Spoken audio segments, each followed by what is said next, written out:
dividing the country instead of uniting it. Americans split into dries and wets, those who supported prohibition and those who did not. One of the major consequences of prohibition was increased crime. Supplying liquor to the public became the very profitable enterprise of organized crime, and otherwise law-abiding citizens became bootleggers. Speakeasies were jammed every night with people drinking and dancing.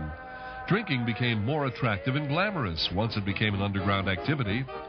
According to the Federal Council of Churches, drinking in the United States increased after Prohibition. Alcoholism increased as well. In 1927, there were over 700 deaths from alcohol poisoning in New York City, compared to 84 deaths in 1920.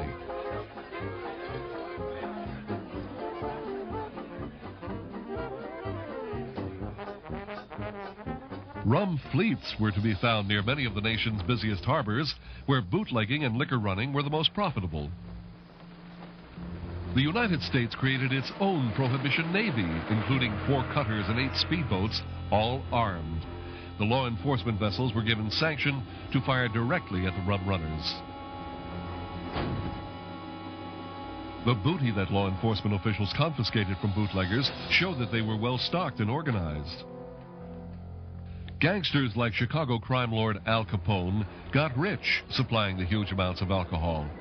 It is estimated that gangsters made $15 million in profits from their liquor business in 3 years. Law enforcement had its hands full trying to apprehend offenders to the Volstead Act.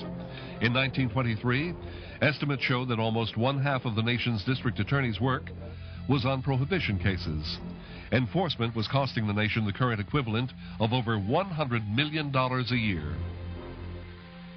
A 1926 newspaper poll showed that Americans were 5-1 against prohibition.